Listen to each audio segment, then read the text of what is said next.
The new A24 rat trap is here from Good Nature. It is a pretty sweet little unit. We're going to unbox it, so if you've got yours with you, feel free to step along with us and we'll do the setup together. We're going to take that gas canister out and put that aside for now. If you're using a stand like we are, then you don't need this mounting plate, so you can pop that off. If we have a look up inside there, we can see how the trigger mechanism works. Next, we're just going to put it into the stand. All we've got to do is slide it down and clip it in. Flick up the red tab and it's locked in.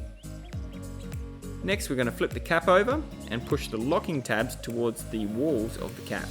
That'll release it and then pop the top off. Pull out the remove before use sticker to activate the battery. Pop the battery back in and replace the cap. Make sure that the lugs click back in and your chirp is ready for action. Now what we'll do is download the free Chirp app off the App Store and use that to help us step through the rest of the process.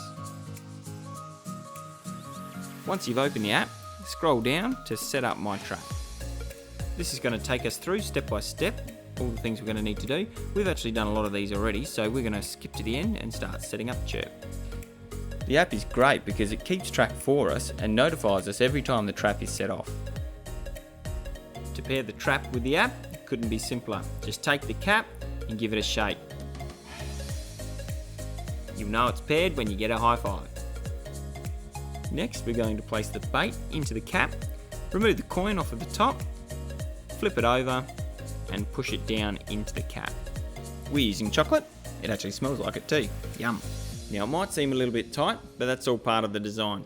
What the bait does is squeeze itself out over time, so it's continually feeding the rats and drawing them up and into the trigger.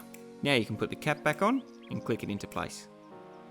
Now we need to find that canister that we took out earlier and screw it into place. Once that's screwed in, your trap is armed, so no more sticking your fingers in to see if it works. Now if you're as curious as we are, you'll want to know if it's working. So Good Nature have been very kind in supplying a volunteer. Ouch! Better him than me, I reckon. Well, that's it as far as setup goes. Now up to you to find the best location.